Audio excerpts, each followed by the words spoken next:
1 p.m. Budget hearing kicking off. Roll call.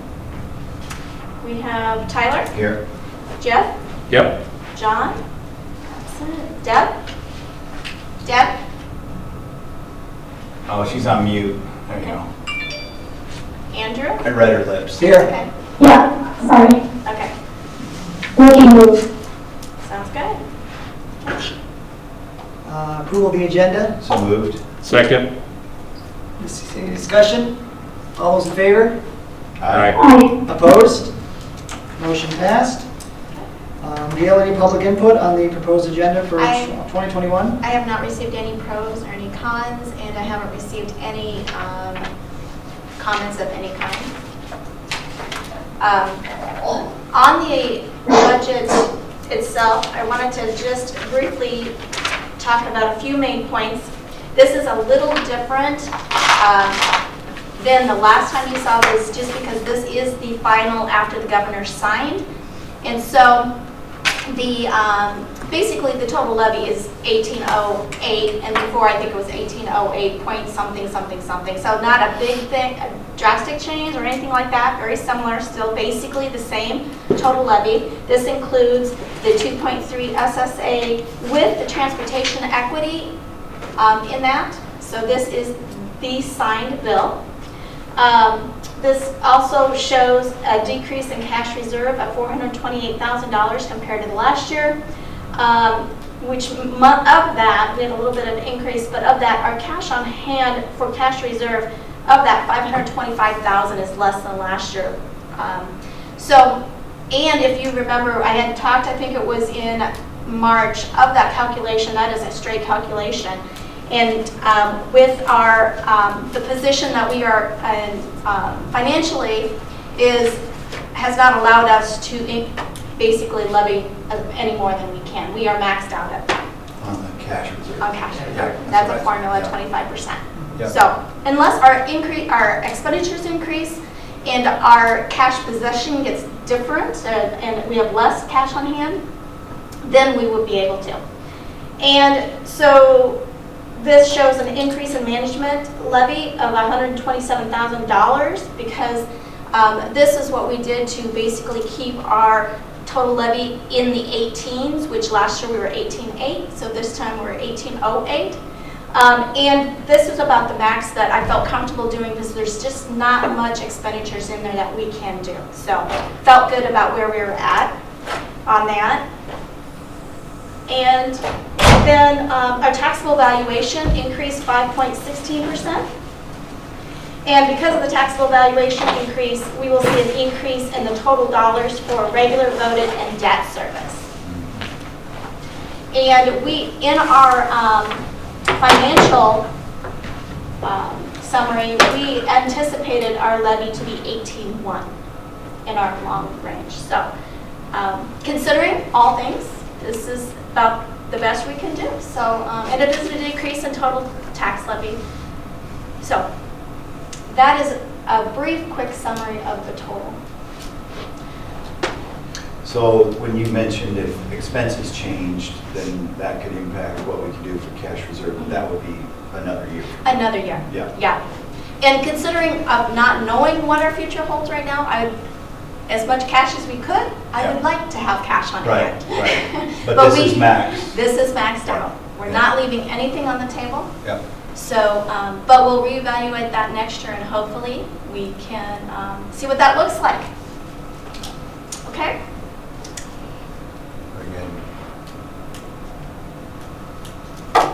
Nice job managing that. Mm-hmm. That's nice to go from 18.8 to 18.08.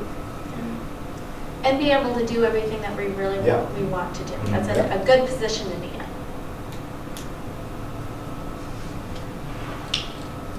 Any other discussion? Move to adjourn. Second. Further discussion? All those in favor? Aye. Opposed? All right. Budget hearing is closed. On to our regularly meeting. Roll call. Tyler? Here. Jeff? Yep. John? Here. Deb? Here. Andrew? Here. We have a motion to approve the agenda for tonight. So moved. Second. All those in favor? Aye. Aye. Aye. Opposed? All right.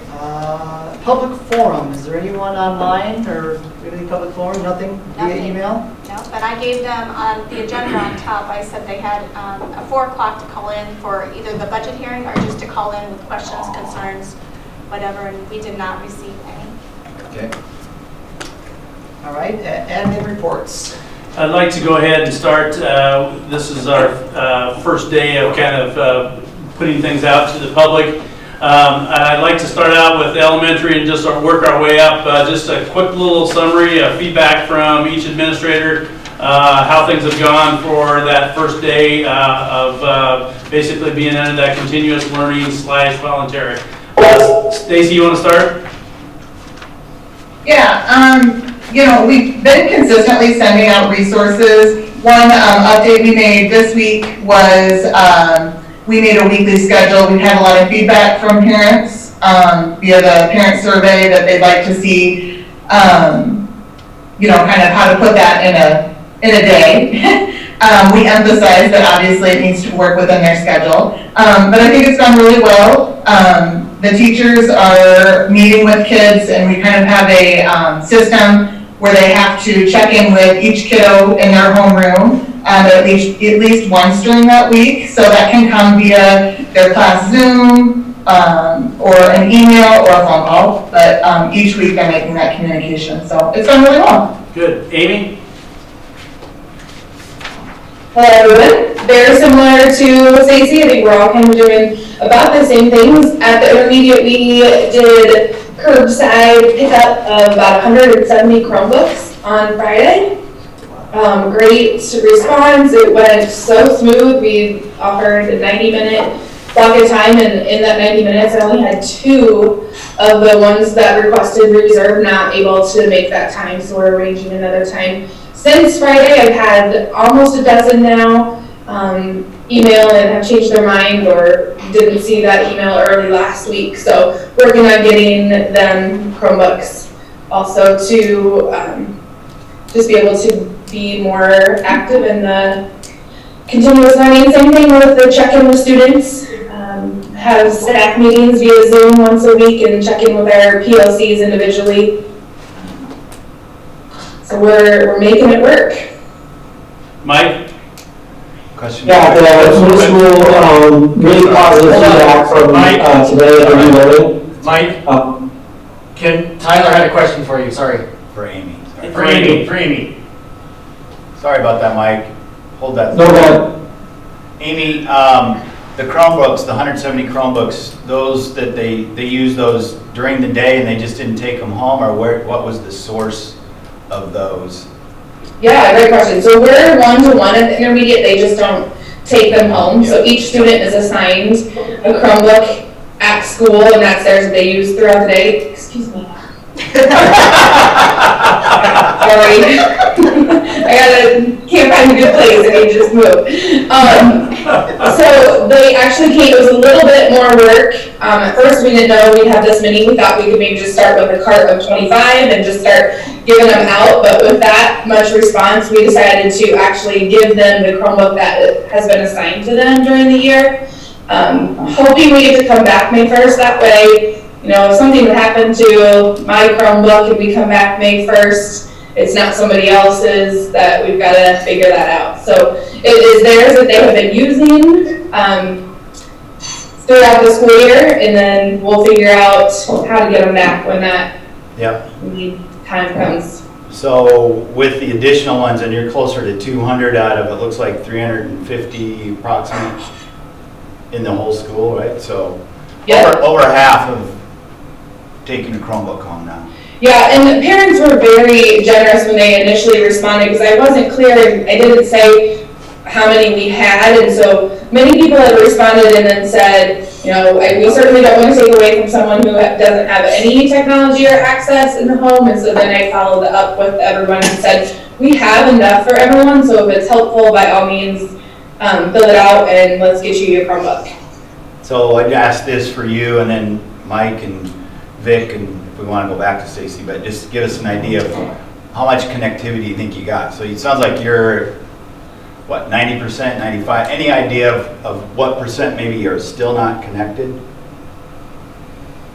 That are still not connected to internet? Was that your question? Yeah, that would not have access because of whatever reasons. Carrie can probably talk to that specifically, but one thing I did, Jason and I were still at the intermediate throughout the day Friday, and at one point in the afternoon, like 90 minutes, I think, after checkout time, he popped in and he said, we've got, I don't remember what he said, 79 or something students online right now, just of intermediate, so they've been wasting time getting on. I said, and we're all doing stuff educationally, right? And he just grinned, so it is what it is. But if it's helpful for part of the day, that's what our hope is.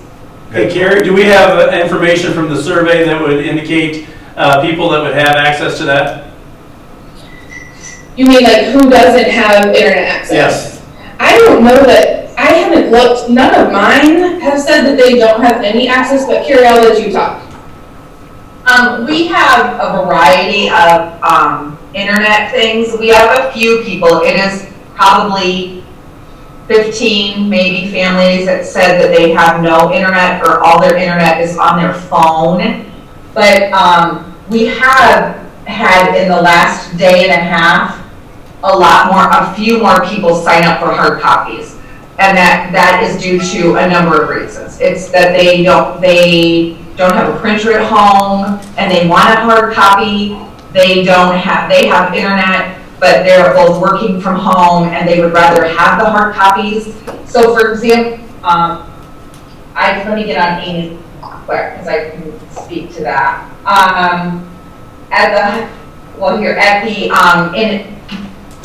Have 45 students right now that are copies of materials, and we are a little bit more than, and we're 48. 45 at the intermediate and 8 at the elementary. Students that want hard copies of materials for various reasons. What about high school?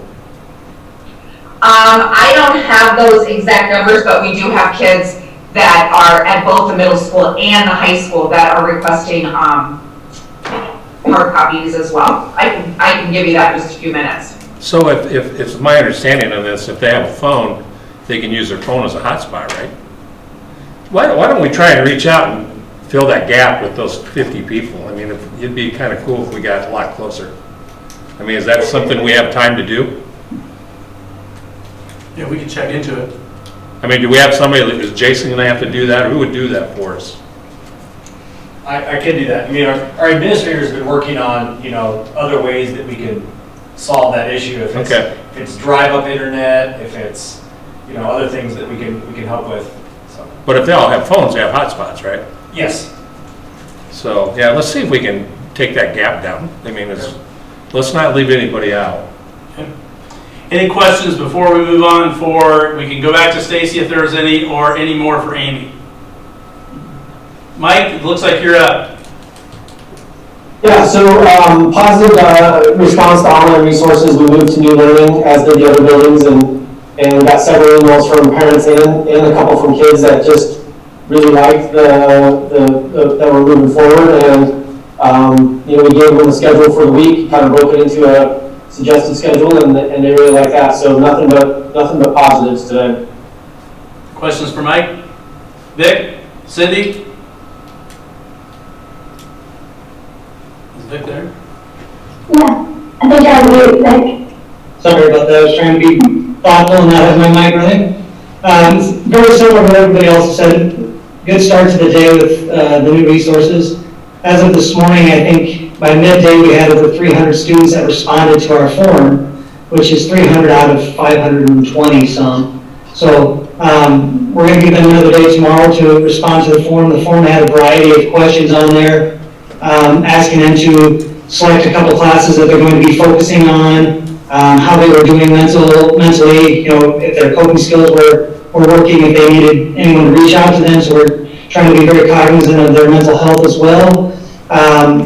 That's right, I have over 300 kids out of the 500 get on today and fill out that form. means that they were on there checking the resources. I watched the doc all day, it was pretty busy. Our teachers put out some really great things, I was excited to see many of the things. I had many of them reach out to me already, that they've had students that have been engaging with them with feedback back and forth all throughout the day, so I thought it was off to a really positive start today. Any questions for Vic? Do we have anybody at your level, Vic, watching the senior class to make sure we're doing everything we need to do to get them over the finish line? Yes, right now, the one great benefit of this opportunity is we have the opportunity to do some credit recovery to guarantee that all seniors will get to the finish line. Some of it's going to be a little more of a challenge than others because they were behind in credits going into this situation. But we have a school employee that does our credit recovery program, and he's actually meeting with kids out in the parking lot. They're doing some DMAC credit recovery courses. He's picking up the materials. He's going to their home. Okay. He's calling their parents. We've been reaching out to all of those kids, for 2 weeks since we knew this situation was kind of heading this direction. And I feel very confident we will be able to get all of our seniors to the finish line. We have a couple that are going to be a real challenge. One of them lives a considerable distance from here, and his transportation is an issue, but we're kind of working through that every day, and it's been a blessing to have this staff member that's been kind of taking that on as their role. So yeah, I feel really confident. Cindy, are you on there? No. Cindy's Okay, I just didn't want to leave her out. Carrie, one of the things that is a little bit different perspective is from your point as far as the curriculum coordinator. You want to have anything to add as far as what we've been looking at overall? No, I would just say I think that our administrative team has worked really hard on sending a consistent message to all of our parents, and I just want to say kudos to the building principals for the work that they've done. I would agree. I think that the one thing that we've tried to look at administratively is that we send in the same message so people hear the same thing. If you as board members are getting questions or something like that, just like you would as far as there will be questions that might pop up in a normal time, just go ahead and refer those people to the building administrator, to the district office, wherever, because I think that that's probably the best way to handle that. I think it's been positive feedback so far. Again, we tried to put out a district news or update this morning. Hopefully that's, again, agreeing with the same things because we're saying the same things at the different building levels. So, I have a question, Lindsay. Yep. Vic, is that 40-ish number a good number for you as far as wanting either hard copies or having some concerns with online availability, so that we would be looking in the 120 to 130 kids out of 1,500 that may not have connectivity or just prefer to work in hard copy? Is that an accurate statement? Can you say that again, John? So building off of Carrie's comments, we had like 45 maybe at the intermediate school and 40-ish at the middle school. High school level, do we have 40-ish that are having either wanting it in hard copy or not having internet connectivity? I'm trying to get a sense of overall, are we in the 120 range out of 1,500 kids that are, offline? Just kind of having a sense of the overall, what's the gap that we're looking at? Yeah, we should have a better feel of that probably middle of the week when we reach out to all these families. Any students that don't respond to the form, we're going to email again and then physically call their house and talk to their parents. Okay. So we should have a pretty good idea of all 520 some students by the end of the week at the high school. Okay. We're finding out, and I think other buildings may be finding this out, maybe even some of you that are working from home are finding out, you do have internet at your house, but connectivity has become an issue. Just out of the sheer fact that people are working out of their homes now, and bandwidth is being stretched in ways it's never been stretched before. Yeah. I mean, I'm doing this Zoom meeting right now from my office because when I Zoom meeting at home, it buffers out every 10 or 15 seconds, and I can't hear anything anybody's saying. So I think that is another issue that's a little tricky to work around, is that they do have internet access, but due to usage, it's been a little bit of a challenge. But I think at the high school, we should have a pretty good feel by the end of the week after reaching out to every student. Okay, no, that sounds good. I would actually add on to what Nick's saying. Very few of the people of my 48 students who are getting printed copies, is it a lack of internet access? for a large majority of it, it's because parents are working and they feel more comfortable their students working on a hard copy while they're not there to monitor their computer usage. Printing is one. Several of our parents, they have internet and the kids can do the online activities, but the hard copies, they don't have access, they don't have printers at home. Okay. So I would say very few of my 48 students getting printed copies are actually an internet access issue. Okay, great. That's good color, because I think that's the number one question we're gonna get as school board members is really. Can you make that a what's- fluid number that we what's- get it yeah. in your printout every week? Yeah. Well, how many are not responding at all though, too? Well, let's give them a chance, Right. since this is the first day. Give them a But- chance to respond. Yeah, but keep us informed where we're at on it. Okay. So if the patrons come up and say, well, how's this going, we can say, well, we have 1,500 kids and we have 10 not hooked up, or whatever. Give us the numbers so we have some knowledge about what's going on. I think you guys are doing a great job again. I think everybody in here should be very proud that you're our team. I have a couple of questions, Andrew. Go ahead, Deb. You guys hear me okay? Okay. The first one is, are there primarily are these instructions or whatever happening during normal school hours? It kind of ties in with my second question, and that's how is staff doing? I've talked to a few just who have, kind of anecdotal, not complained or anything, but have just mentioned, like, when I ask them how they're doing it, they'll say, oh yeah, we meet with our group at about 5 because that's the only time that, they're available. So, I don't know, just made me wonder number one, how are the staff doing? And are they finding that this really throws their day kind of off kilter from a timing perspective? I will just speak to our staff, and I think we always got to remember the human element to every situation, and teachers are humans also in dealing with a lot. We've got staff members whose spouses have lost their jobs due to layoffs. We've got staff members that have family members that currently have COVID-19 and they're worried that they're very sick.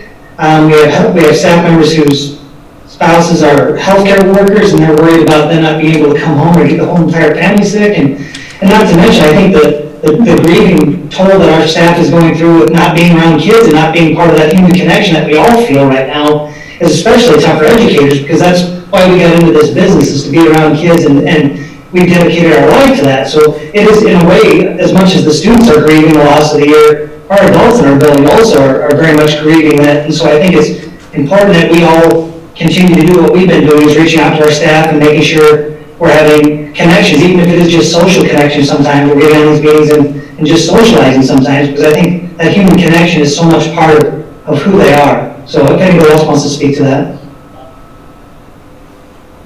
I think I would say that, so my staff we've been doing a book study this spring and we opted to continue even though during the closure, and so they're trying to meet when they can, and a lot of them are meeting at 6 or 7 o'clock at night because that's what works for the group.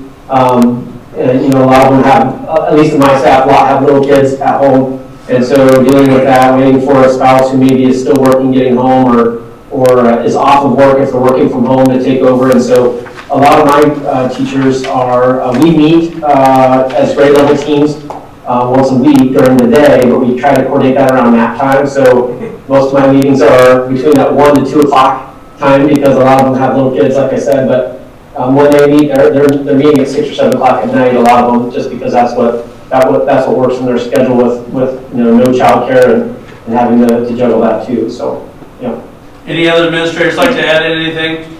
I just think, what I am so proud of with our teachers is they've really made an effort to work around the schedules also of the parents at home. I have teachers who do jokes and jammies, or they read bedtime stories at night, and, as Deb mentioned, some doing it at 5:30 because that's what works best for parents. And so I'm really proud of them for, it's hard on them as well, and they definitely know there's not an expectation that that's how they do it, that they have to, but they are stepping up to make things, what's best for kids.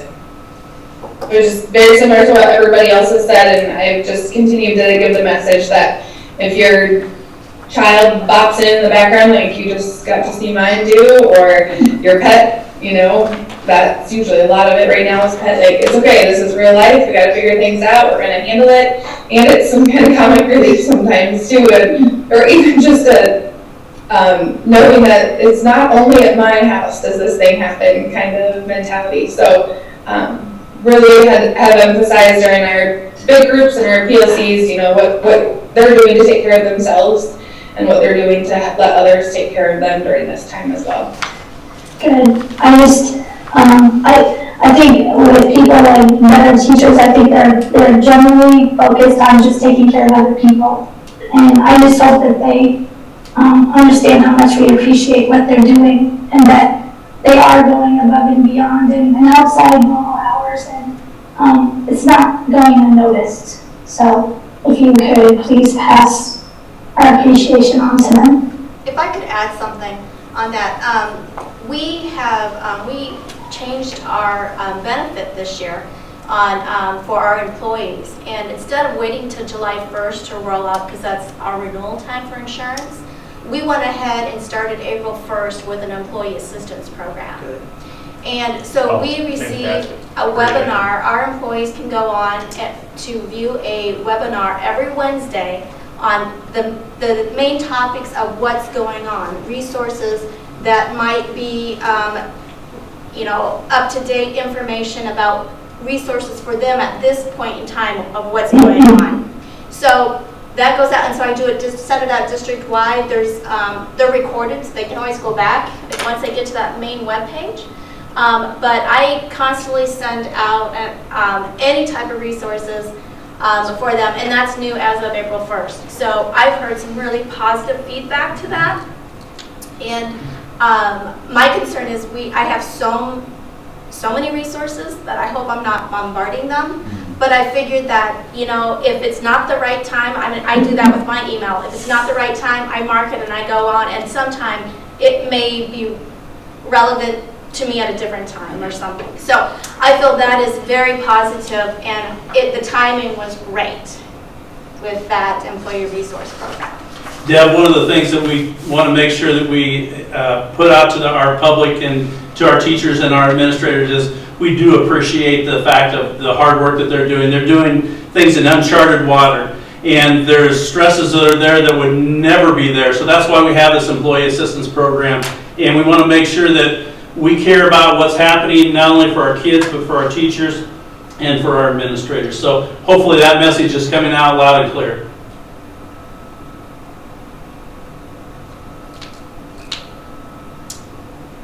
Anything else on that?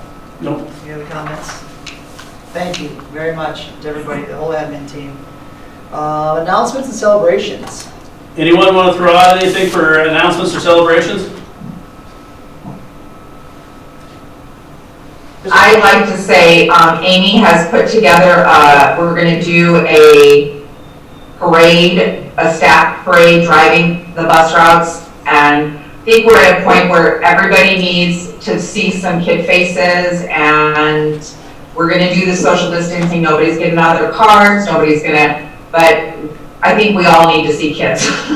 And so we had a great response to that, so I want to just recognize her for doing that. Can you circle, come around, and we'll even have dogs out for you.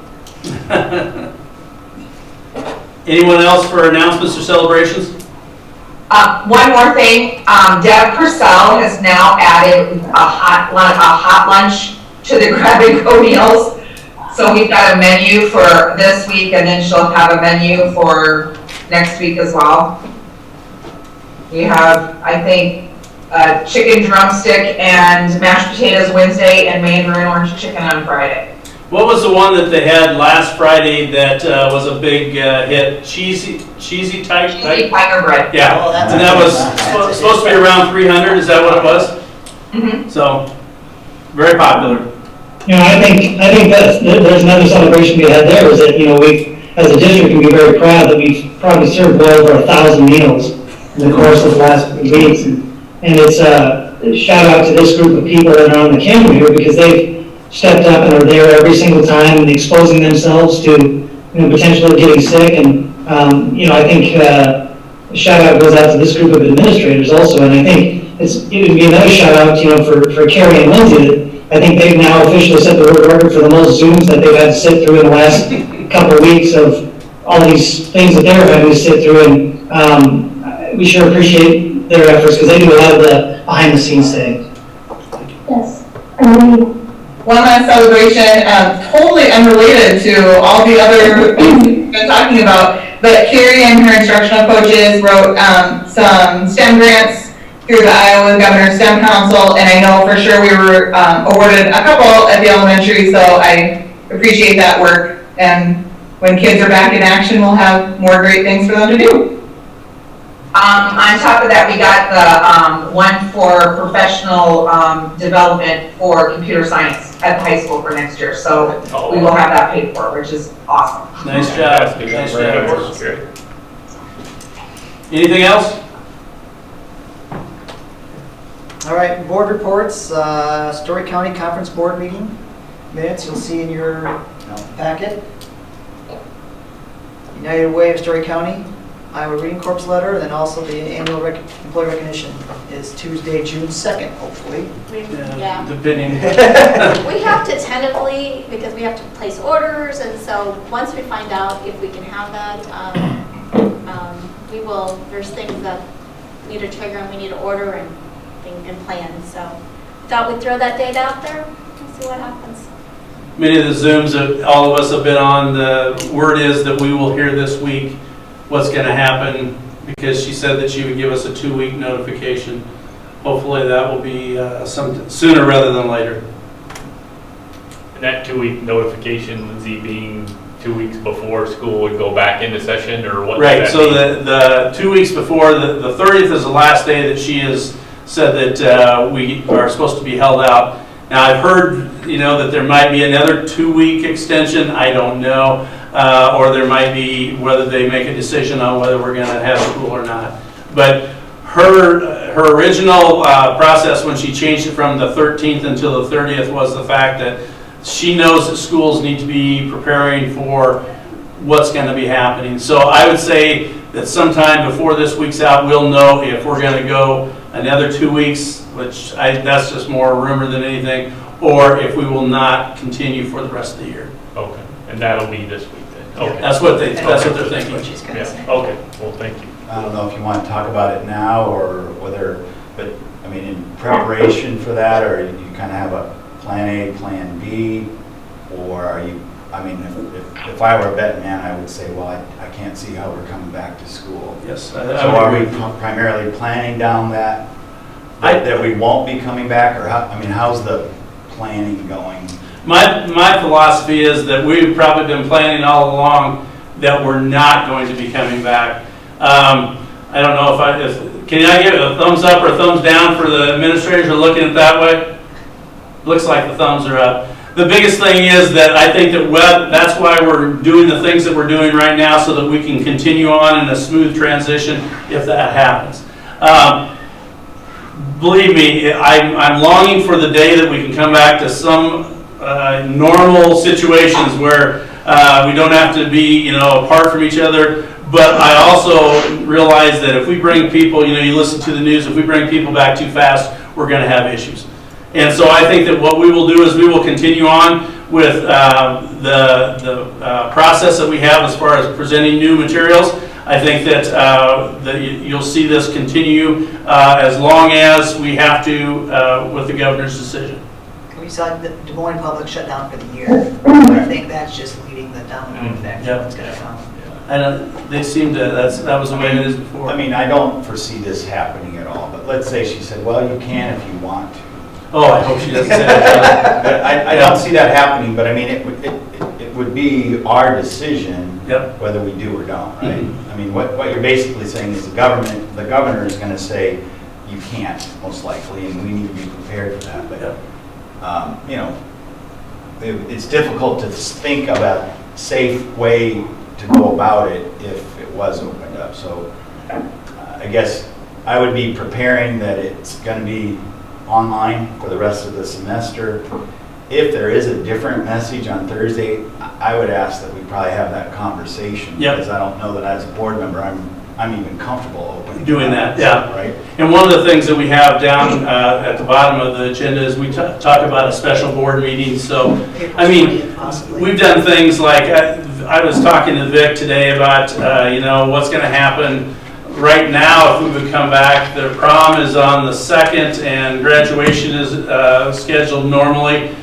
There's just a lot of discussions that we have to have. A lot of people are going to want to know what's happening in those situations. So I guess what I'm saying is, if the governor says what we think she's going to say, then, I mean, is there a need for a special meeting? I mean, that's what we should be planning for. And I'm just asking, otherwise, if it's a surprise, then absolutely we need to discuss whether we're going Some of the things that we talked about for the special meeting would be to see what we're going to look at for especially the high school as far as the grading portion of it, so that everyone's on the same page. Another one will be if we're going to do anything, what we're going to do for commencement. Vic had a couple different ideas, and I just think that people want to know, and that's what's tough, because we could go ahead and she could say, we're going to extend this out, and we're not going to come back to school at all. But I don't know how long it's going to be until we can gather together in a group of bigger than 10 to have a commencement exercise. And I think that there's some things that have been tossed around there. You know, do we go ahead and do we look at a June date? Do we look at a July date? I think the last meeting that we were at, Jeff even made the comment that we could be coming back into the fall and be battling this. No one knows. But I think, and if I'm wrong, any of the administrators chime in, I think that what we're figuring right now is we're going to be continuing on with this, and I think that we'll see some of the similar things that we're doing right now. Any things that you'd like to add?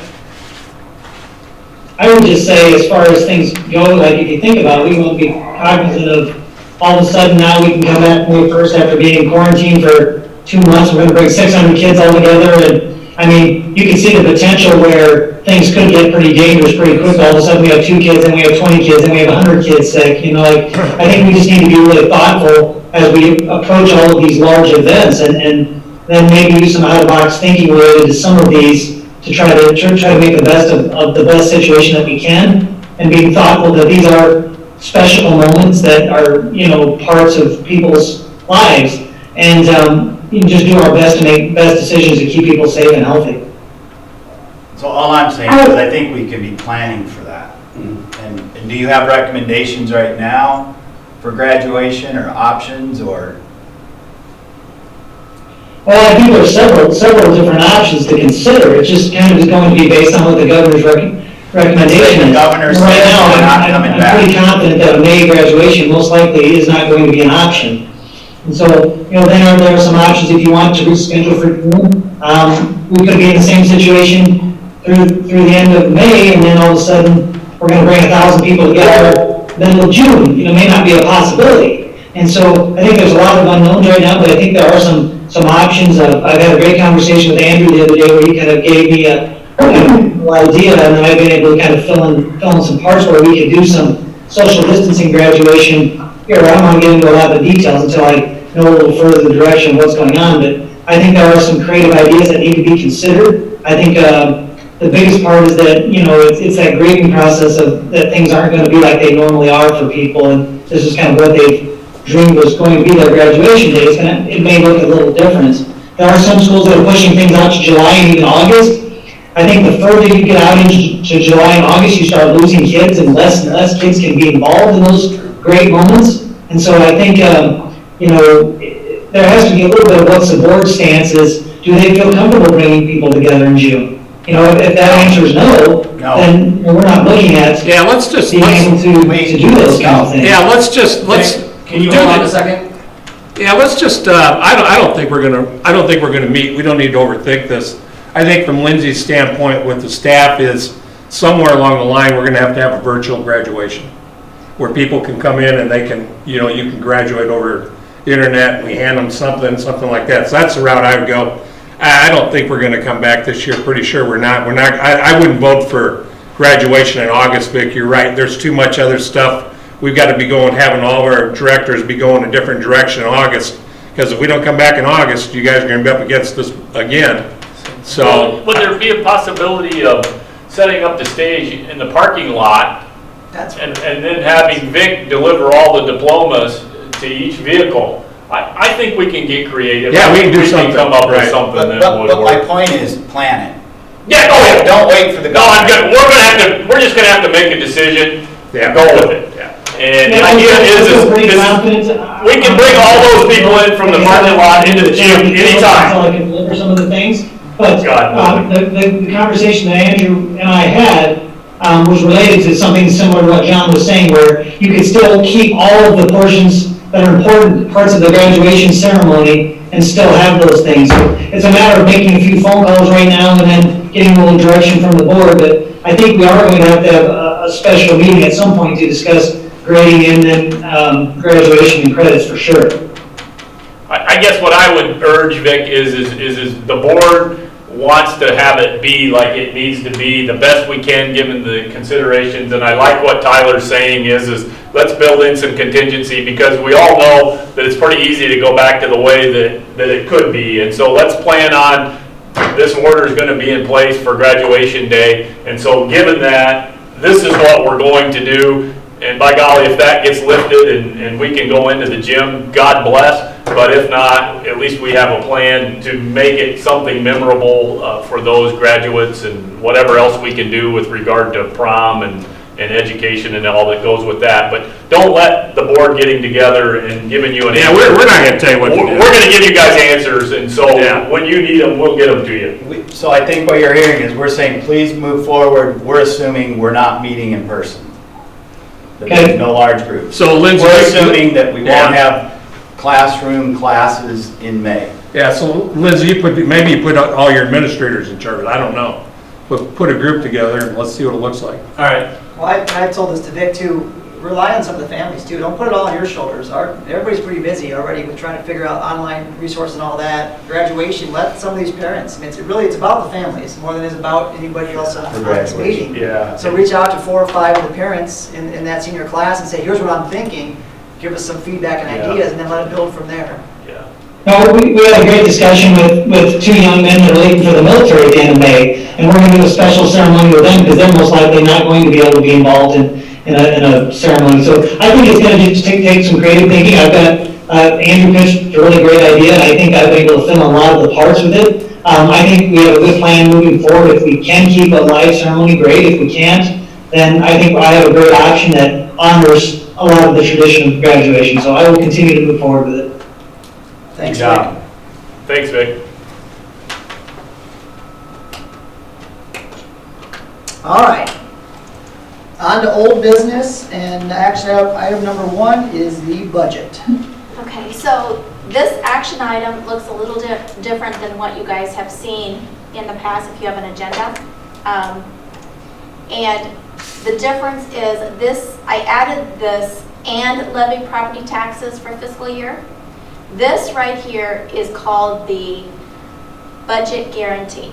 And usually school districts include this when they see a drop in enrollment, because basically that guarantees you the same funds for 1 year to get your finances in order, and then the following year you would see a reduction in state aid. Now, I put this here because with the situation that we are encountering right now, this is a safety net for our district in case for some reason state aid is dropped, reduced. It gives us flexibility. And the recommendation from ISB and ISFIS is saying, please consider this as part of your budget, just because we do not know what may happen. It gives us the flexibility to basically, if for some reason the state aid is reduced, we can come back and levy property taxes if we need to. We don't have to, but we have the capability to if we want to. So that is different. I've never brought this to you, but it gives us flexibility. And the unknown, it's better than having our hands tied. Yeah, it doesn't cost us anything. So that's 9.01? It's the second part. It's after and. 257. It's a levy property taxes for fiscal year. Okay. Yeah. So if you don't want it, just say pass the budget and not include that second half. But I think. Second. Any further discussion? All those in favor? Aye. Opposed? Motion passed. Approval of the 2021 budget. 9.02, it's the third reading of the ad hoc committees, both 208 and 208-1E. You'll see that in your packet as well. We've discussed this one a few times already. We did make a couple notes, I believe, with regards to term dates on this one. So you have 2 years in there? 2 years is what we put in there. Mhm. And again, and you can re-up it. The plan is, it's not just that it's 2 years and you're off. You have the option to then re-up your second year. Remember, we'll serve 2-year terms. Again, we talked about the principal. We took out high school principal. We added just any principal of any building. And then I just see them, one of the bullet, 5th bullet point, work collaboratively with the board. Yep. So you might want to omit committee after that. No, committee after the, yeah, I see there. So it's going to say board rather than finance committee. Yeah, just say GSE board to access. Yep, I see that. You see that on there, Gail? Yeah. Is this 1, 2, 3, 4, 5? Yes. Bullet point 5? Yep, Board. 4.5. And take out, Committee after board. okay, got it, yeah.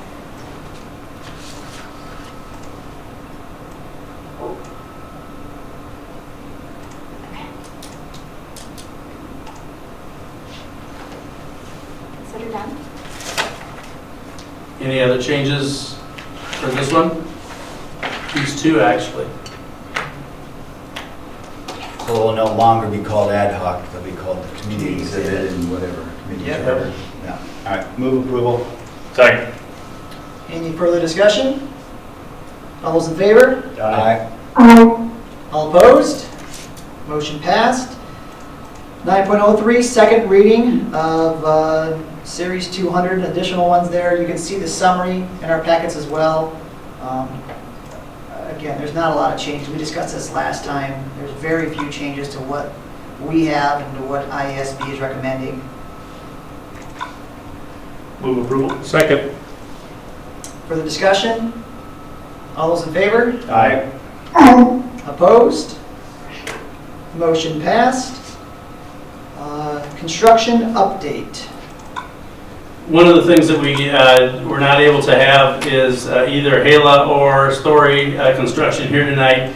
Just a couple things to make you aware of.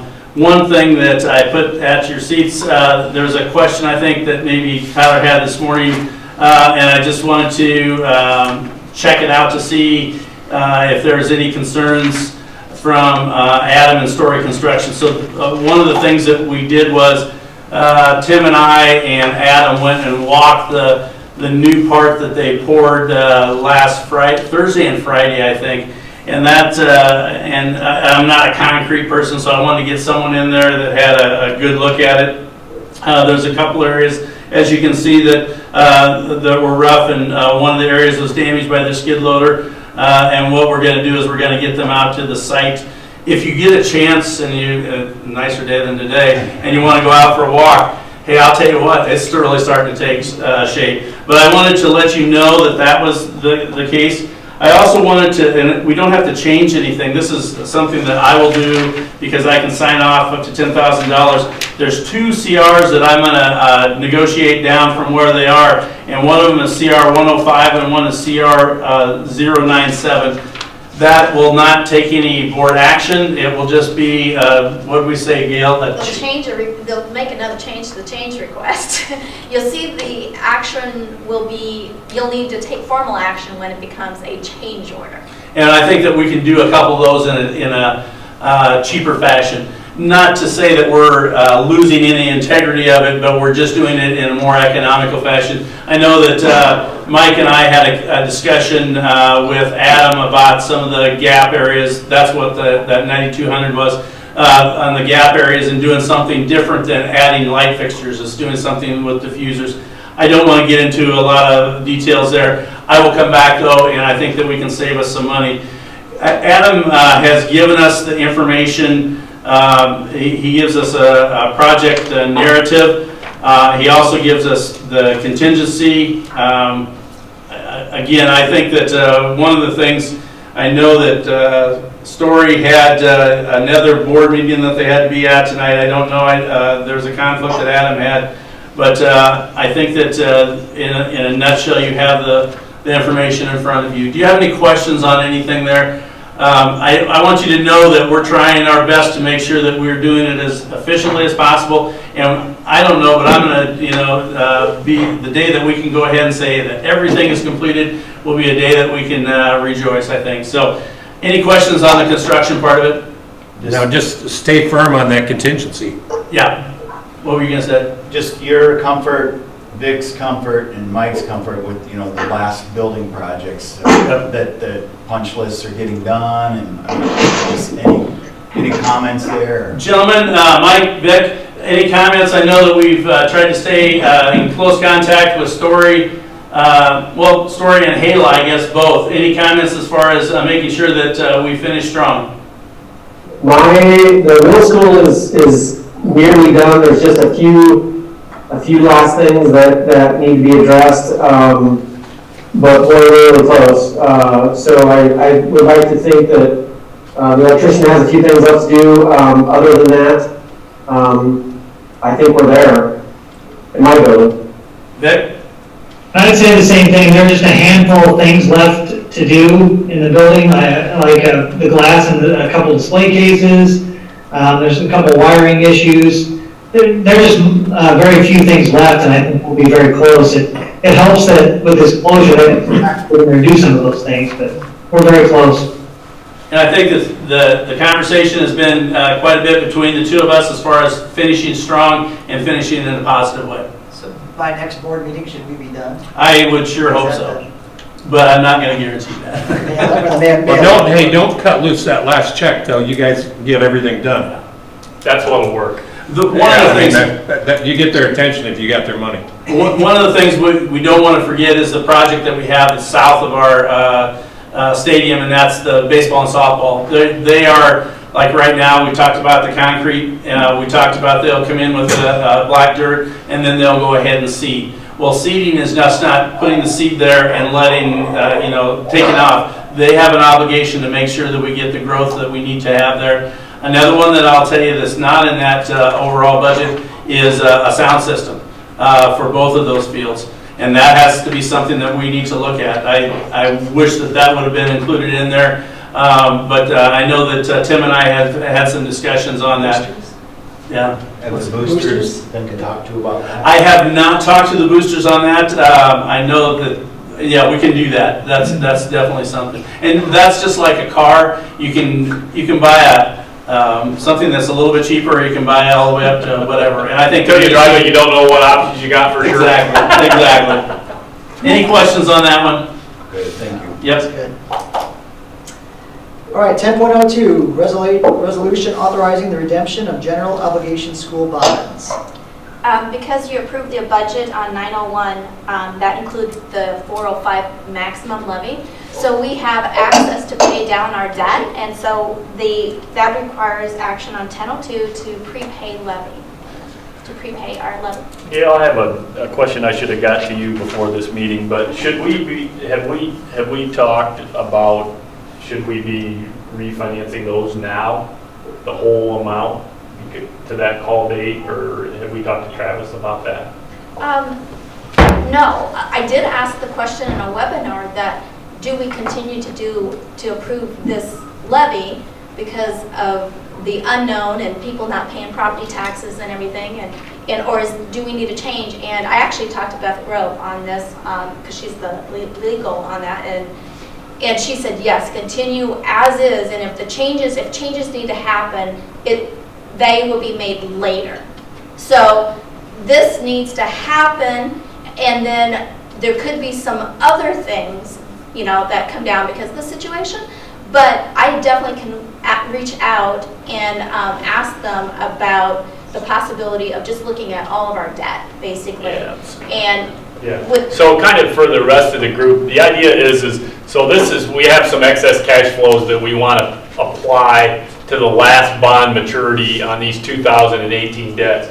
Well, what's happened with the treasury curve is the 10-year treasury now is at 70 basis points. I mean, it's ungodly low. And so the question I had for Gail is should we really call everything that's gone past 25 and past and just lock that in right now with the idea of now's a timely to lower our interest expense. And so this isn't a question of we should absolutely do what's on the agenda today, but I think for the next meeting we should put on the agenda of whether we should refinance all of the 2018 debt that's due 25 and after. And that's why those call dates are so important when we issue date. We always want those call dates short because it gives us a whole lot of flexibility. And when I'm on the other side of the desk, I never like them short because it's a terrible proposition. So at any rate, so we have the advantage of having that 2025 call. And so if we can save a lot of interest expense by refinancing those 2018 bonds, we should talk to Travis about that and make that happen and have that on our agenda for the next month. So I'll make that contact or Okay. and then I'll report back and Okay. we'll make changes. So do you think, John, do you think that, Yeah. Sorry. John, do you think that property income tax payments is public information, like how many people have paid and how many haven't? Oh, absolutely it is. So like when I get a bond, so we buy municipal bonds at the bank, and part of the they call it the offering statement always says as to what percentage your delinquency is on property taxes, and it's virtually always, 95 plus, Okay. in this instance. So really, I think this is, this is just something that we certainly need to look into. And Tyler was just commenting on what the rate is for that, and it's 5%-ish. Is that what the coupon is? Some at 3.5 and some at 5. Yeah, and so the idea is we go from a 5% offering rate to, I can tell you right now that we're buying bonds at the bank that are due in, say, 29, 30, and they're coming in at, 2% tax exempt, and we're happy to get them. Some of them are even lower than that. There's a school district in western Marshall County that just refinanced $10 million on a private debt at 1.3%.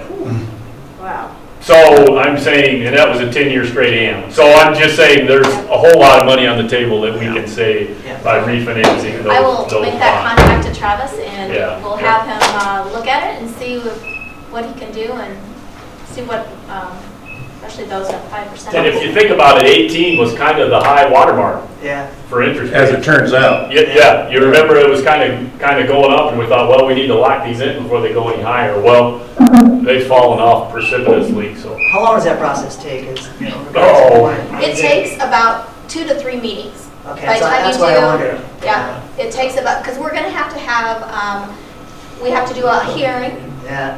and then it takes official, and then I have to, you have to contact each county that we're in, pay for it. But, I mean, if you think about the debt we have, and it's, a lot. it's a process, but it's nothing we haven't done before. Sure. We've done a lot of it. Yeah, and it's just changed, really since this COVID deal. Interest rates have Yeah, and it's not The gonna window go up. we're in, I don't know, I No. don't want to miss the window, it's kind No, of. no. it's- Now we'll now's a be good all right. time. So I would suggest I would suggest that we pass this, and then there may be an amendment, because we do definitely want to at least use this prepayment levy, but knowing that there could be additional changes later. I move approval. Second. Any further discussion? All those in favor? Aye. All those opposed? Motion passed. Next item, 10.03, district audit for 2019. So Andrew, Gail asked me to comment as a member of the finance committee as we get that off the ground. But just kind of for the board members, just to kind of give you a little bit of comfort, if you go to page 4, the bottom of page 4, you'll see an opinion, that we had a clean opinion, that all of the financial statements referred to above present fairly in all material respects. the respective financial position of the government activities and the business type activities. So as board members, you can feel confident that we've had a third party come in here and say that Lindsay and Gail are doing what we need to do to manage the financial affairs of the district. So I wanted to point that out. I would direct you to page 15. And on page 15, at the bottom of page 15 there, you can see what we have for debt as of the end of June of 2019. We had 38 million in outstanding debt versus 26 million. So when we start talking about saving, 2 or 3% on $38 million, it adds up in a whole hurry. And so we'll be taking a look at that, and that'll give you a sense of that. I'd ask you to take a look at page 16. One of the things they're required to do is to give a little management discussion on things that are in our budget. And so I'd draw your attention to the first bullet point on the top of page 16. It talks about us moving from a 3% growth to more of a flatline type of enrollment of 1% increase. And so just wanted to let you know that those are the economic factors that are being built into our budgeting that I thought was at least of interest to the board. And then lastly, or not last, second to the last, I take you to page 19. And that's essentially the statement of activities is the equivalent of an income statement for our business owners, and you can kind of see really where we come out for the end of 2019. You can kind of see there that our net position at the end of the year was that 19.3 million, and the expenses are to the left-hand side, and the revenues are at the bottom of the page. But what's kind of interesting about that is you can just kind of see in some dollars. A lot of times we talk around here in percentages and you don't really get a feel for dollars, and I've always liked dollars. And so when you look at the bottom of page 19, you can see that property taxes levied totals about $7 million of our revenues.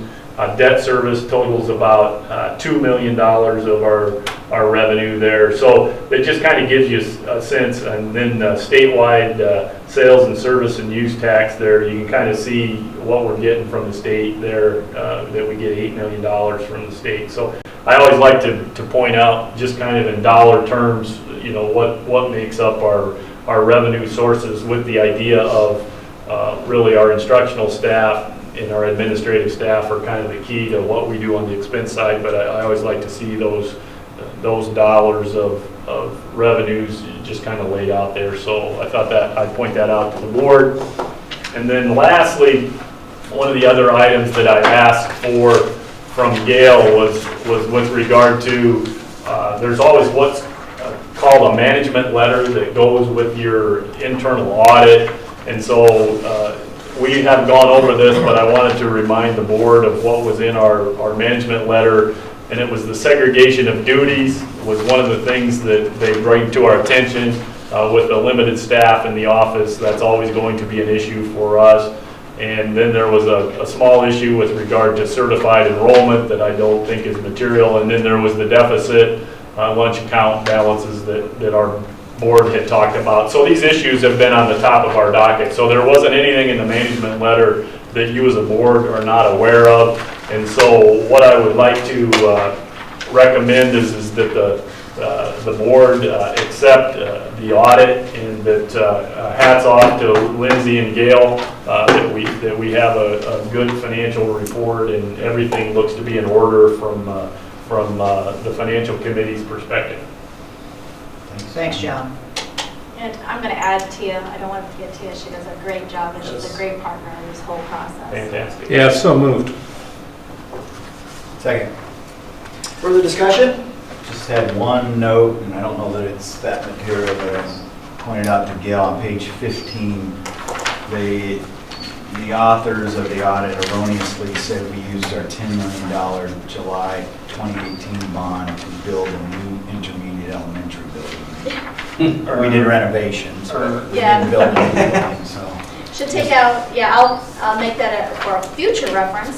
that's the thing about it, if we ever have to look at, for historical purposes, that I'll make that change and I'll just say intermediate elementary renovations. Well, yeah, but that was I mean, it was actually for all the projects, right? So it's just Wrong. It was, just like you said, if anybody goes back and looks at that and go, well, I didn't think we built a building Doesn't that look year. like an elementary, yeah. Any additional discussion? Thank you, guys. Did we get a second, didn't we? Yep. All right, all those in favor? Aye. Aye. Opposed? All right, audit is passed. Ratify collective bargaining contract for Gilbert Education Association. 10.04. So you can kind of see up on the screen there what the tentative agreement or the TA that we had gone through. I'm not going to read everything to you. Some of the highlights will be what the percentage of the package increase was. A total package increase was a 2.99%, and it talks about the dollar increase there. We were able to, I think, talk through some things as we were coming into negotiations. I think that the dialogue has been good. I want to make sure that I recognize Gail and Steph Klofke for putting together the information that we talked about as we moved the things into the master contract and into the handbook. If you take a look at it, it also talks about the distribution of the alignment for the information as far as that on that 1% longevity is added to the end.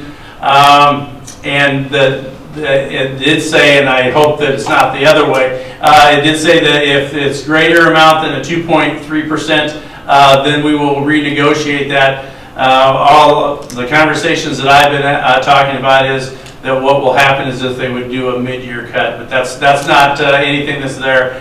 This is something that is agreed upon by the association. They've voted on that and would like your approval. Now, if there's anything that you'd like, I guess this is common that we have it down at the bottom. That TSA distribution is a 70% equal distribution and 30% indexed.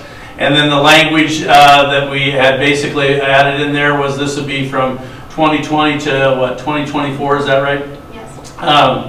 And Gail, is there anything else that, from your standpoint, or I guess, John, you're in on that committee too. Yeah. Go ahead. There is something I'd like to add, just from the standpoint of, if you haven't been on the negotiations committee, some of this stuff is a little bit different. But, so the idea, the important part on this is, first of all, on the 2.99, we thought there's enough in flux here that we're not going to introduce more flux as a function of, this is what was kind of agreed on before the whole COVID thing came out. Right. So the idea is Lindsay and Gail have been in close contact working through with the union with what we want to do for raises, and so the idea is this is kind of pre-COVID kind of numbers, but we thought, hey, we don't need to bring another deal to the table. There's enough uncertainty going on in the world that we don't want to try and back up the bus. Secondly, with regard to the contract, so this would be, contract years for 1, 2, 3, 4 years that's in there, with the idea of really what changed in the legislation that allowed for, hey, these things you can no longer negotiate. We moved out of the contract and into the handbook. So really, there hasn't been any significant change with regard to if you're a teacher, kind of the rules of engagement are very much the same, but many of them are in the handbook rather than in the contract. What the thought process is, the political winds are going to change from however that's going to work. But the idea is what we said is we're willing to put 80% of our budget into salaries and benefits or thereabout with whatever the state averages are. And so we've kind of kept with that theme, Jeff, is really we're just trying to say is here's what it takes to pay our people, here's what it takes to pay the light bill. And so we're kind of working within that average of what the state does. How the union wants to say, hey, how are we going to break down salaries and how are we going to break down benefits? We're not so concerned with that as long as we keep the gross dollars in line with what works for the budget. Gail has done a nice job of saying, hey, we have 5 years worth of forecasting, giving different major items that drive that budget. And so really, we feel like this works pretty well with regard to taking good care of our administrative staff and taking good care of our teachers. And also that we know as a result of, with Gail and what we've been doing on the financial side, that these dynamics work for the long term. It doesn't mean that if there's a sudden change in the states from 2.3 to something less, we may have to adapt to that. We can adapt to that. We have adapted to that. But for right now, we're kind of going under the assumption of hopefully this is a short-term thing and that we can get the businesses open and start generating the income tax and sales revenue that we would have anticipated before the COVID. So just wanted to add that color for people that are. So was this money only, or did you have language that you negotiated too in this contract? This was basically language too. But Language and money? Language wasn't really touched. I mean, nothing, no changes. Yeah. It was Okay. basically. Okay. Yeah, and how we got to that, Jeff, is really this idea of, hey, look, we're not working off what comes from Des Moines. Right. We're working off of, we want to take good care of our people and be fiscally responsible. That, hey, if our budget's balanced and we can add the positions that we need to add, and we can provide, these kind of salary increases. So these salary increases include the positions that we need to add. And so I really think it goes off to Lindsay and Gail of doing a good job of forecasting the positions that we need so that we kind of have the communication of knowing that, hey, we can offer this and we're not, overdoing it to the extent of we don't add positions that we need to have. And so I hope that answers the questions. Anybody else have any questions with her? Does that cover it, Deb? Yep. Okay. She's muted. You're muted. Good. And if you want to know, I just was at another webinar, and we always do some basically polling questions. And one of the questions is where are districts settling at? And 85% of the districts that were participating in that webinar were between 2.5 and 2.99. So. And that financial tool that we have right now has helped us. That's a jump in a positive direction. So you can ask any of our administrative team when we're looking at what we'll be looking at for the next year as far as the needs versus the wants. We can look at the dollars and cents and we can react to what may be some of the challenges that we might have as far as the economy with the COVID situation. Yeah, so for Andrew and Jeff, they keep a list of here's our priorities. And so that they're always kind of ready to go with, okay, what fits into the budget and what doesn't. And so that's really helpful when we're trying to, so if we go into, some choppy waters, we can kind of work through what are wants and what are needs.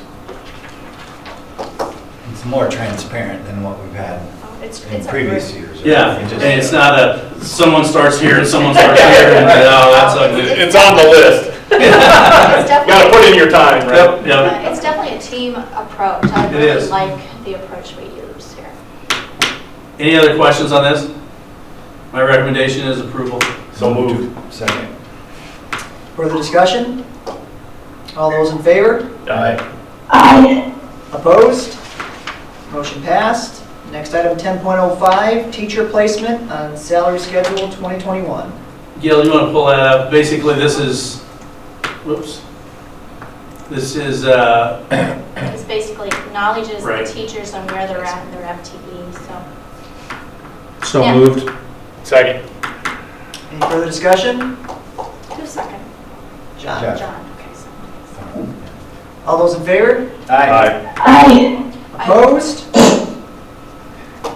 I do want to mention that I'm trying our contracts for teachers and coaches. So basically, we call them 279 contracts. 279 contracts, and so basically that's teachers and coaches.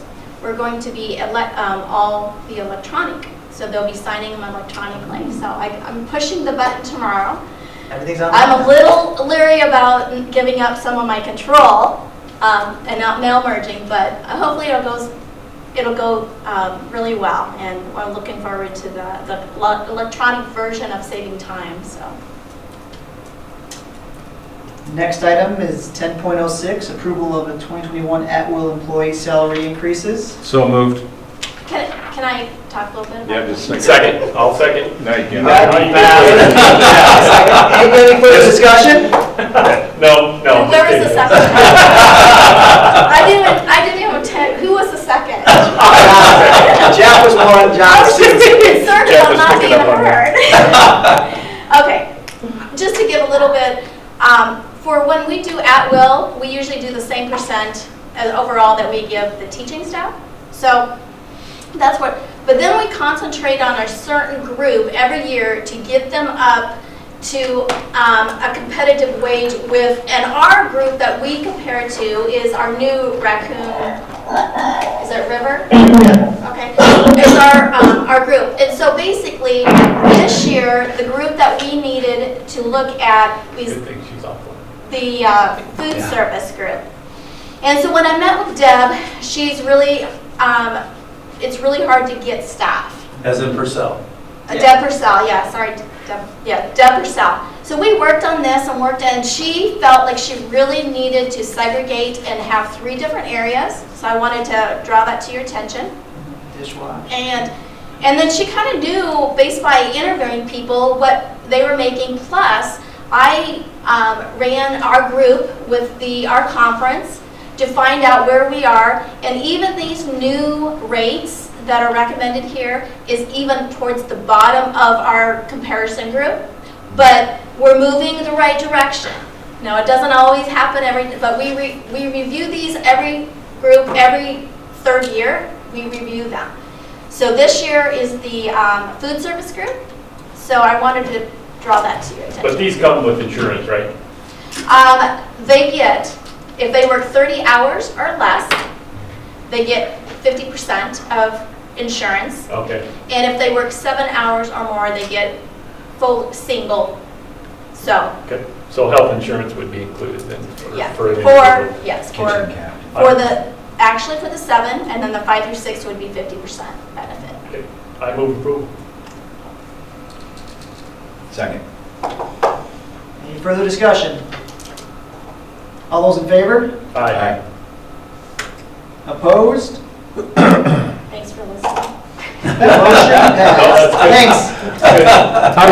How do we pay Deb Purcell? Salary. She's salary. Salary, yeah, in fact, it's in there, it's on the list. Consider approval for Woodman Building Automated System. So moved. Second. Further discussion? All those in favor? Aye. Opposed? Motion passed. Financial reports. So I've been going to, attending a lot of webinars, and so I'm looking at coming back to you maybe this summer and giving a detail of changing our forecasting model on some of the different scenarios that we should be looking at. It's interesting, everybody has their opinion about what should be used and moving forward, and you know, one group says there's going to be a possible across-the-board cut. Another group says, oh no, because nobody wants to raise, if there's a across-the-board cut for state aid, that means schools are going to increase property taxes. And this group of people in Des Moines don't want to increase property taxes. So it'll be interesting when it comes hopefully all this will short-lived on the closure. We get back and then we can rebound. So probably my biggest concern of this whole COVID-19 is it won't hit until September of next year, because that's the first, will be October, property taxes and the impact of who will pay. So the cash flow and those things of, man, it's been a long time since I've had to, we used to call it stamp warrants. John, were you familiar with that? Oh, yeah. It's basically back, you know, in the 90s and in the 2000s when it was hard. You go to your local bank just to get stamps and warrants to get cash flow. So hopefully we don't have to relive those days. So I'm going to stay positive and hope that The good news, Gail, is we have a lot of government employers, and so that really makes Story County. Yeah, they don't ever pay. Than others. So we won't actually see our impact until September of next year. Well, that's why I asked earlier if there's public knowledge on what percentage of the taxes are paid. Not at this stage of the game, and it'll all be duration. It's as the longer businesses stay closed, the more carnage there's going to be from a property tax, from a business, from salaries and unemployment as well. And so from an economic standpoint, the shorter the better. So. Yeah. Everything's so speculated. Whenever we have a webinar, it's like, okay, Yeah, we all want to provide information, but really the key is how long will we be shut down? Yeah, yeah. As long as you don't change your little chart thing there, Gail, I love that. Oh, no. So basically what I was telling in that first page on the chart we have a few changes on the property taxes for coding, and the state aid is it's the end of the year adjustment at the end. But the expenditure side is the inefficiencies of this construction is amazing on utilities, but I'm interested now that we've actually shut all 4 buildings down. What would that do? I mean, our buildings are 24/7. Yeah. So it's really going to be interesting to see what efficiencies, fuel, utilities, those things, what kind of impact will that have to our budget? Looks like about 75,000 for the month of March anyway. So that'll be interesting as we move forward and to tracking those. And so the other thing I wanted to point out on is coming back in May, I will, at the May meeting, we are going to republish and amend that budget because we refinanced our bonds. So we will have another public hearing on the budget amendment and approval of the new amendment. So that we'll be looking forward to. And overall, probably my biggest concern is the food service. That is going to take the biggest hit of all this because it is an enterprise fund and it's supposed to make money and it's a business. And boy, moving forward, I'm really concerned of the cash flow in there. So just because that's a big concern, I am probably going to leave the salaries and benefits in the general fund balance sheet side for payable, just so they're anticipating, they keep saying that the nutrition fund will receive federal funds. It will. So I'm going to keep all the salaries in the payable to general fund on the balance sheet because I'm thinking the funds I'm going to have to report them and move them anyway to the nutrition, how they flow. So, and that way it'll help with cash flow of. Yeah, well, I think what you can do, Gail, is the savings that you're getting on the overhead, that at least gives you an idea of, gosh, I can use that line item and feel, no worries. Yeah, because we're going to owe them no matter where you put them. If you just move them around the balance sheet, there's no going to owe them. For example, say we get to the end of April and we have $100,000 savings in utilities and all that goes with keeping the buildings open, I'd say run those through the general fund because, gosh, that's just easy makeup right there. The process is I pay them through the general fund, and then it goes to the balance sheet as due to and due from. So they stay there, and then I don't move them until the nutritional fund reimburses every month. Yeah, but what happens if that fund probably will never reimburse it? Well, but what I'm saying is I'm just going to leave them sit in the general fund as payable. Just temporary until you see how it comes out. Because the federal funds are coming, but how much? What are they covering? So. Yeah. That's what my plans are. I'm just going to basically not have the nutrition put them as pay for another salaries liability for a in while. I know, you just don't want to go through an audit and have it sit there as a liability and then have them call it out. No, it will at the end of the year. No, it will be cleaned up, hopefully before, hopefully be fun. No, I think that's a great idea though. Yeah. I just don't want to have any cash flow issues during this time. Well, you won't, like John said, we're not going to have now. So, I mean, the utility bill is enough to make this. No, but nutrition fund, if I pay, that's why I'm going to let it sit in general fund because cash is I have to use nutrition fund to pay for the minimal expenses that are happening with the food, and the only thing that's happening is the summer meal program, or we call it the summer meal program. So very minimal expenses. So that that will be nice. So that's what I'm going to do. Did So- we keep all the personnel in the food on? Yes. Yeah, everybody's- Run through that business, that's the only real business line that we Yeah. have in the financials. Okay. Yeah. So that's what I'm gonna do, and that's, looking at it, she's working so hard, and then Yeah, this, looks like she's doing a Yeah. great job. So- Yeah, make sure you tell her we said she's doing a great job again. Yeah. I'll relay that to her. Thanks for saying that. She'll appreciate it. so I'm really curious about the efficiencies that the 4 buildings closed, so Find out quick. hopefully I'm not disappointed, so. You won't be. Thank you. Definitely, there's nothing to anything else, finish, Gil? right? I mean, you imagine how many times that urinal's getting flushed and all this. I mean, 0 now. Water's expensive, especially up here. We've In got Gilbert a- it is. I know, that's what you told me. We've got a second public forum, nothing else came through, that's all. All right, consent agenda, anything needs to be pulled or discussed? on the Just consent under agenda? personnel, we don't have a football coach listed. I was just kind of walking That was through done. those. Was that last We did time? that a couple Was months that ago. done earlier, Gail? Yeah. That was on the last agenda, that one? Grant to be all. The in. head was, Yeah, Graham, was Yeah. approved March. okay, so Yeah. it's just not listed, but it's Yeah. already. It's not because he's already been approved. So Got it. I'm gonna say it was March board meeting. Yeah, it Yeah, was I missed a that. while ago. Deb, do you want to add something? No, I was just saying it was on a previous agenda, Yeah, Yeah, I so- move I thought. another consent agenda. Second. Ken, We're can't fast. meet you today. We're getting close to the end. I can tell. Any further discussion? All right, all those in favor? Aye. Aye. Opposed? Motion, consent agenda is passed.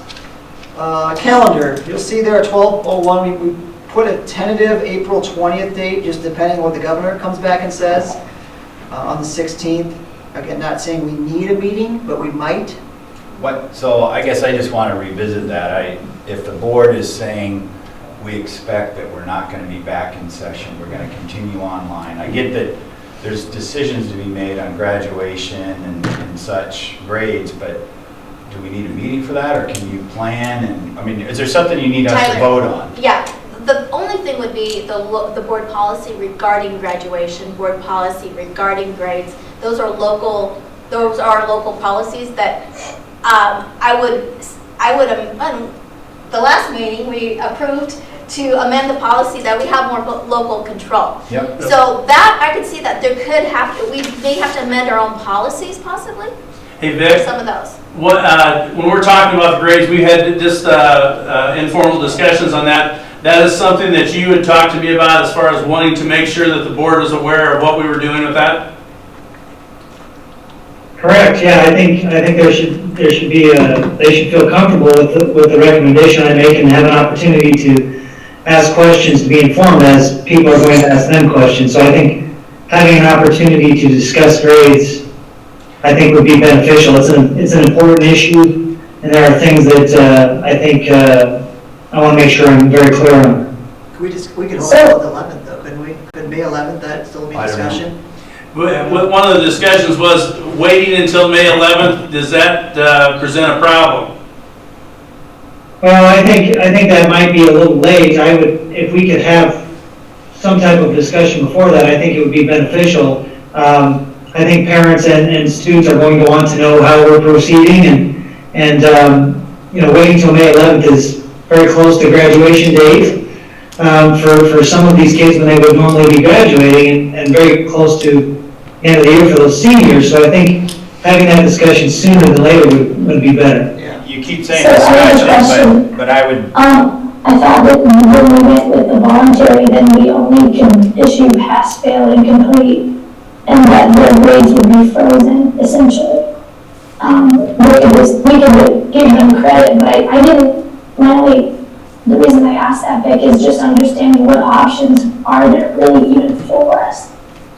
Well, there are a variety of options, and principals are doing a lot of different things. The one thing we want to be very aware of is that we're not doing things that are going to damage kids' credit acquisition or damage their grade point, because those things do matter for their future. So any decisions we make should be based on those things that there should be no harm done to kids. especially in a voluntary setting like this. So what we're really looking at is there are several options. Some schools are giving them their current grades that they have. That's a little bit punitive because you've had no opportunity to get those grades up, and that does impact GPA then. Some schools are looking at a pass, fail, incomplete system. So students that are passing at the time of the closure would be issued a pass and receive a credit. Those that weren't could be given an incomplete and given opportunities to get that finished up through the summer. That were currently failing because we don't want to harm kids that could have potentially passed. And then those that would make no effort over the summer, then that either could be extended or they would be issued a fail and need to either retake courses or look at credit recovery options. So I think that's probably our best option. I would imagine most high schools across the country are looking at that. The university system has moved to that. We're getting reassurances from the regent schools that pass-fail systems will not hurt admittance, will not hurt consideration for scholarships and admittance.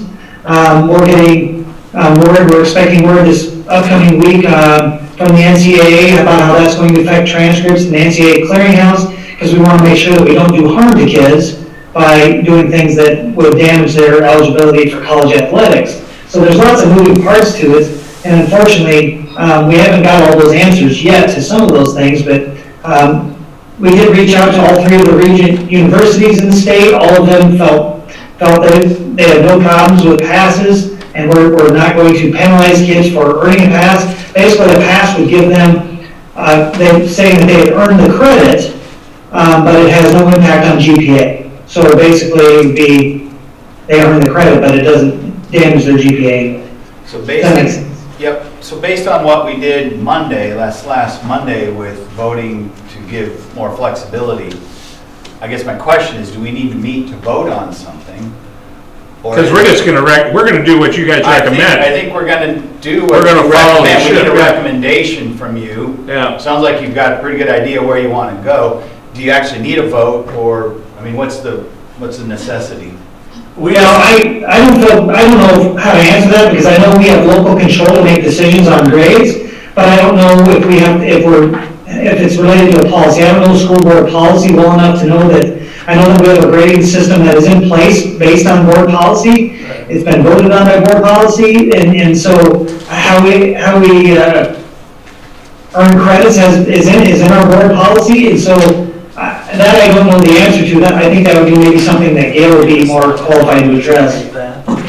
Well, let's just leave it at, how about, I would recommend that we just leave that to Deb and to Andrew, that's a tentative date, and as long as we can get a quorum here, either by video or in person, that we just leave that as a marker out there. And if nothing else, if it's anything like what I'm seeing on the banking side, is you wake up in the morning and it's a whole new set of deals. Yeah. And so to that extent, if we aren't meeting on with regard to grades, there's probably going to be 6 other things that we can meet on and talk about. But just communicate a clear recommendation ahead of that, a day or two ahead if you can, and then it can be very short of we all join in through Zoom and say aye, and that's good. And certainly we don't want you to feel, Vic, that we're putting administrators in a place of making board decisions, because we can get those decisions to you, and understanding that we're kind of in an area of flux. One of the other issues I have is some of the parents that aren't involved in these discussions. Do we have to get their feedback at some point in time and give them the opportunity to give their opinions on what they think about the way forward. So that might be a possibility for that as well. But I really don't have anything in mind other than I know that there's a whole lot of nervous parents out there saying, what's going to happen since school's going to be out the rest of the time, and what does that mean for my child? And those are very difficult things to answer, and so if we provided a forum with that, I'd be okay with that as well. Deb, do you have something you were going to say? I was just going to say that I do think it is important that we do vote that it can provide or something, but I don't know, I kind of feel like that's a lot on Vic. And so I think we owe him the time maybe just to listen and to provide feedback in case there's something maybe he had considered, you know. But I think it can be short. I agree with what John said essentially. And I do love the idea of maybe offering something other than email or a survey that to let our parents maybe have like a question answer session if nothing else. So they can hear it right from the administrators or the teachers or the school to answer some of these questions that they might have about the grades after the decision is made. Not suggesting that we take a vote and ask them how they think we should do grades, but maybe to answer some of their questions, because maybe there's a lot of people answering differently, you know, and maybe it's causing some confusion. Not intentionally, of course, but I mean just. We could call an open forum. I do hope we give them an opportunity to do that, through something, some kind of parent meetings online at some point. I think one of the things, Deb, and I agree entirely, I think one of the things right now is we're just trying to make sure that we have the things in place that we need to have. And I think that to go ahead and examine that before we get very far down the road, we have to kind of get a ways down so we see what we've been able to do and look back and say, what are some of the things that we could make a difference on and we could have changed. Right now, we seem to be right in the midst of things.